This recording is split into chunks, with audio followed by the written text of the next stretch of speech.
Hello all, welcome to பெனாஸ் voice over. இன்னைக்கு நம்ம பார்க்க போகிறது மேரி மை ஹஸ்பண்ட் கொரியன் ட்ராமாவோட 4வது எபிசோட் தான். ஏற்கனவே முந்தின எபிசோடெல்லாம் நம்ம சேனல்ல இருக்கு. பார்க்காதவங்க பார்த்துட்டு வந்துடுங்க. அப்பதான் ஃப்ளோவும் கரெக்டாக இருக்கும். வாங்க கதைக்குள்ள போகலாம். போன எபிசோட்ல எதோட ஃபினிஷ் பண்ணியிருந்தோம்னா, ஸ்கூல்ல ரீயூனியன் பார்ட்டி நடந்துட்டு இருக்கு. இந்த ஸ்கூல் படிக்கும்போது எதுக்காக மற்றவங்க எல்லாரும் நம்மளை இவ்வளோ கஷ்டப்படுத்துனாங்க அப்படின்றத தெரிஞ்சுக்கிறதுக்காக ஹீரோயின் அந்த பார்ட்டிக்கு போயிருக்காங்க. போன இடத்துல தான் அவங்களுக்கு சுமின் தான் இதுக்கு எல்லாமே காரணம் அப்படின்றது தெரிய வருது. அதுவும் இல்லாம ஸ்கூல் ரியூனியன் பார்ட்டிக்கு நம்ம செஃப்பும் வந்திருக்காருங்க. ஏன்னு பார்த்தா செஃப்பும் ஹீரோயினுமே ஒரே ஸ்கூல்ல தான் படிச்சிருக்காங்க. அதுவும் இல்லாம ஒரே கிளாஸ்மேட்ஸ் வேற. அங்கிருந்து நம்ம ஹீரோயின் செஃப்பை பார்த்ததும் தலை தெறிக்க ஓடி வந்துடுறாங்க.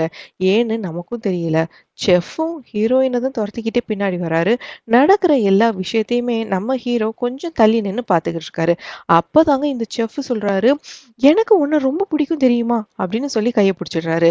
சுத்தி இருக்கிறவங்க எல்லாருமே இவங்க 2 பேரும் ஏதோ லவ் ப்ரப்போஸ் பண்றாங்க போல அப்படின்னு சொல்லி கிளாப் வேற நடக்கிறது எல்லாத்தையும் பார்த்த நம்ம ஹீரோயினும் என்ன பண்றதுன்னு தெரியாம அமைதியா நின்னுகிட்டு இருக்காங்க.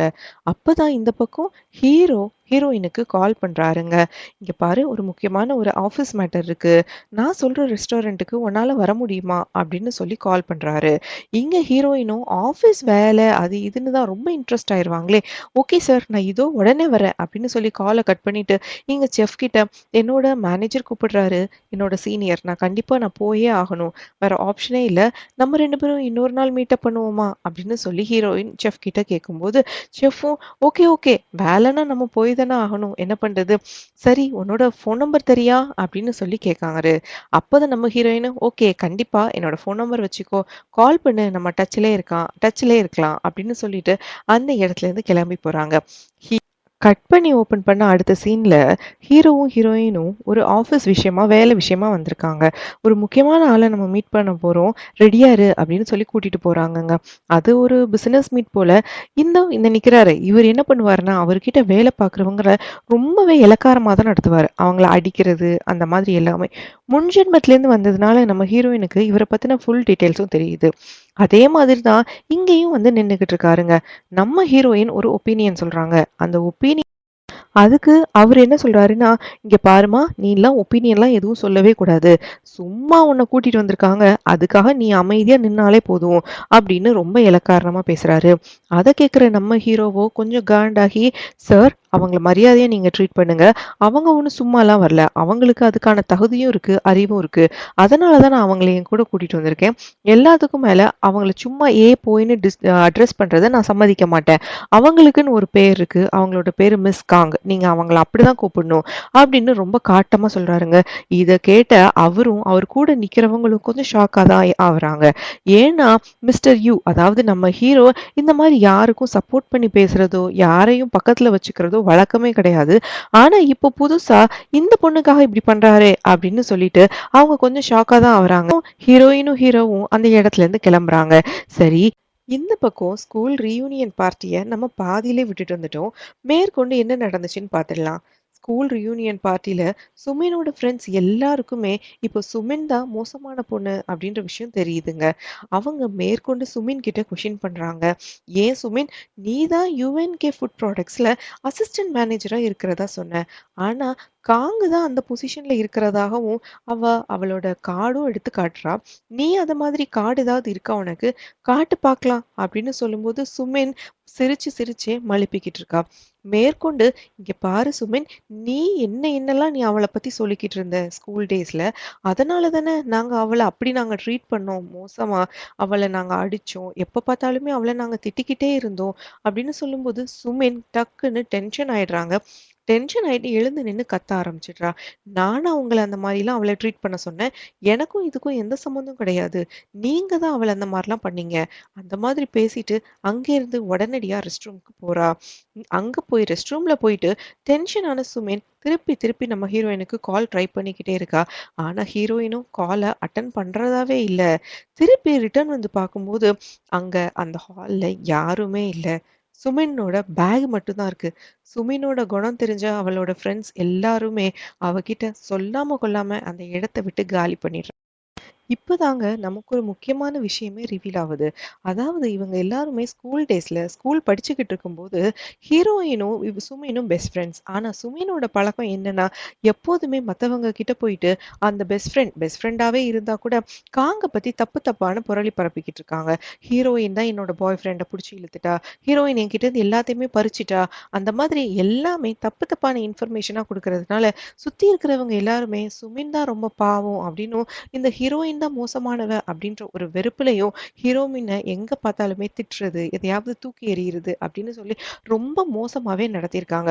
இது எல்லாத்தையுமே இப்பதான் எல்லாருமே ரியலைஸ் பண்றாங்க. ஹீரோயினுக்கும் இந்த உண்மை இப்பதான் தெரிஞ்சிருக்கு. ஹீரோயின தப்பா ட்ரீட் பண்ண அந்த ஃப்ரெண்ட்ஸுக்கும் இப்பதான் இந்த உண்மையே தெரிஞ்சிருக்கு. அந்த அளவுக்கு சுமின் மோசமான பொண்ணா தான் இருந்திருக்கா. மீட்டிங் எல்லாம் முடிச்சுட்டு ஹீரோயினை டிராப் பண்றதுக்காக வந்துட்டு இருக்காரு.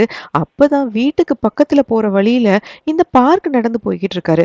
பார்க்க பார்த்த உடனே ஹீரோயினும் டக்குன்னு அங்க சீட்லயே கொஞ்சம் மறைஞ்சுக்கிறாங்க. அப்பதான் ஹீரோவும் சொல்றாரு, கவலைப்பட வேண்டாம், வெளியில இருந்து பார்த்தா நம்ம உள்ள இருக்கிறது தெரியாது அப்படின்னு. சரி, ஒருத்தன் தான் இருக்கான்னு பார்த்தா வீட்டு வாசல்லையே இந்த சுமின் வேற உட்கார்ந்துட்டு இருக்கா.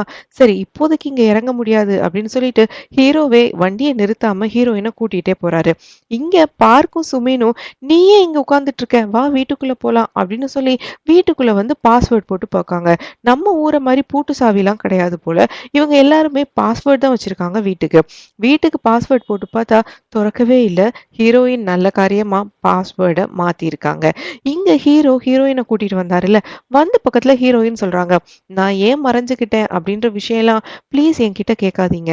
நான் அத நேரா வரும்போது நானே சொல்றேன்" அப்படின்னு சொல்றாங்க. அப்போ ஹீரோவும், "பரவாயில்ல, உன்னோட முடிவுகளை நீயே எடுத்தா நல்லதுதான். அதுவும் நல்ல முடிவா இருந்தா இன்னும் நல்லது" அப்படின்னு சொல்றாரு. அப்போதான் ஹீரோயின் இன்னொரு விஷயமும் சொல்றாங்க.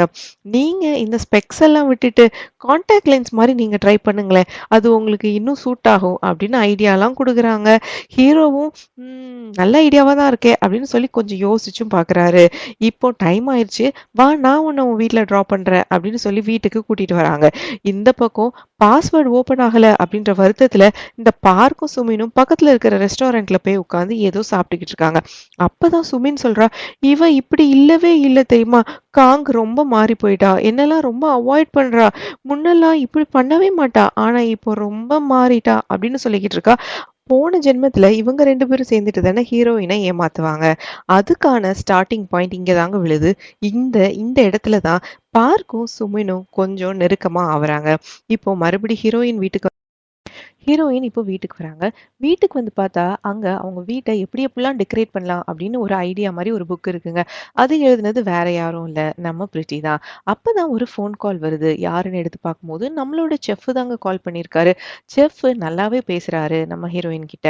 அப்பதான் ஹீரோயின் சொல்றாங்க, "அன்னைக்கு கடைசியா நீ என்கிட்ட சண்டை போட்டுட்டு போனதுதான். அதுக்கப்புறம் நம்ம பேசிக்கவே இல்ல" அப்படின்னு சொல்லும்போது செஃப்பும், "ஆமா, என்னோட ப்ரொபோசல நீ ரிஜெக்ட் பண்ணதுனால தான் அப்படி பேச வேண்டியதாயிருச்சு" அப்படின்னு சொல்றாரு. அப்பதான் ஹீரோயினும் கேட்காங்க, "என்னது, ப்ரப்போசல ரிஜெக்ட் பண்ணனா? நான் எப்போ ரிஜெக்ட் பண்ணேன்? நீ எப்போ எனக்கு ப்ரப்போஸ் பண்ண?" அப்படின்னு சொல்லிட்டு அங்க ஒரு சின்ன ஃபிளாஷ்பேக் வருது. என்னன்னு பார்த்தா, ஹீரோயினும் சுமினும் ஒரு நாள் நடந்து போய்க்கிட்டு இருக்காங்க. அப்ப சம்மந்தமே இல்லாம திடீர்னு இந்த செஃப் வந்து கண்ணா பின்னான்னு நம்ம ஹீரோயின திட்டுறாரு. "எனக்கு உன் கூட பேசவே பிடிக்கல. உன்னை பார்க்க கூட எனக்கு இஷ்டம் கிடையாது. என் மூஞ்சிலே முழிக்காத" அப்படின்னு சொல்லி திட்டிட்டு போறாருங்க. அப்பதான் ஹீரோயின் சுமி கிட்ட, "இவன் ஏன் இப்படி என் மேல கோவமா போறான்?" அப்படின்னு கேட்கறதுக்கு சுமினும், "உனக்கு அவன பிடிச்சிருந்ததுல்ல, நான் அத சொன்னேன். அது அவனுக்கு பிடிக்கல போல. அதனால தான் அவன் கோவப்பட்டுட்டு போறான்" அப்படின்னு சுமின் சொல்றா.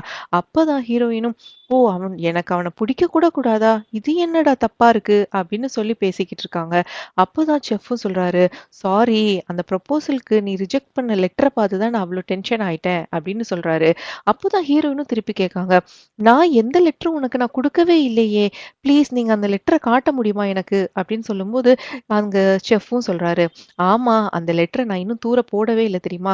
ஏன்னா நீ என்னோட ஃபர்ஸ்ட் கிரஷ். அதனால நான் அத பத்திரமா தான் வச்சிருக்கேன்" அப்படின்னு சொல்றாரு. இங்க ஹீரோயின் கேட்காங்க, "எனக்காக அத ஒரு நாள் எடுத்துட்டு வாங்க" அப்படின்னு சொல்லும்போது, "கண்டிப்பா அத நான் உனக்கு ஒரு நாள் காட்டுறேன்" அப்படின்னு சொல்றாங்கங்க. அடுத்த நாள் காலையில ஹீரோயின் ஆஃபீஸ் போறாங்க. ஆஃபீஸ்ல எல்லாருமே ஹீரோயினோட புது லுக்க பார்த்து செம்மையா அட்மையர் பண்றாங்க. "ஏய், சூப்பரா இருக்குப்பா" அப்படி சொல்றாங்க. பார்க்கு கூட இதானே ஃபர்ஸ்ட் டைம் நம்ம ஹீரோயின இப்படி ஒரு அவுட்லுக்ல பார்க்காரு. "ஏய், நீ ரொம்ப சூப்பரா இருக்க தெரியுமா?" அப்படின்லாம் சொல்றாங்க. இங்க பார்த்தா நம்ம ஹீரோ அவரோட வழக்கமான ஸ்பெக்ஸ் இல்லாம கான்டாக்ட் லென்ஸ் போட்டுட்டு வந்திருக்காரு. அதுவும் இல்லாம இந்த பார்க் நின்னு நம்ம ஹீரோயின் கூட இப்படி பேசிட்டு இருக்கிறது பிடிக்கவே இல்ல ஹீரோக்கு. ஹீரோவும் போய் வேலைய பாருங்க அப்படின்னு சொல்லிட்டு போறாருங்க. கட் பண்ணி ஓபன் பண்ணா அடுத்த சீன்ல ஆபீஸ்ல இருக்கிற எல்லாருமே பார்க்க போட்டு, ஏய் நீ ரொம்ப லக்கிப்பா, உன்னோட ஆள் என்ன இவ்ளோ சூப்பரா இருக்காங்க அது இதுன்னு சொல்லிக்கிட்டு இருக்காங்க. அடுத்தது நம்மளோட சுமின் போயிட்டு ஹீரோயின் கிட்ட, "ஏய் நேத்து நடந்ததெல்லாம் மனசுல வச்சுக்காத. அவங்கலாம் ஏதோ சும்மா பேசிட்டு இருந்தாங்க. அதுவும் இல்லாம அதெல்லாம் எப்போவோ சின்ன வயசுல தெரியுமா? அப்பல்லாம் மெச்சூரிட்டியே இல்ல நம்மளுக்கு. இப்பதான் நம்ம ரொம்ப மெச்சூர் ஆயிட்டோமே." அது இதுன்னு சொல்லி பேசிட்டு இருக்கா. ஹீரோயினுக்கு என்னதான் எல்லாமே சுமின பத்தி தெரிஞ்சிருந்தா கூட, அவங்களுக்கு அவங்களோட விதிய மாத்தணும். அதுதான் அவங்களோட டார்கெட்டா இருக்கு.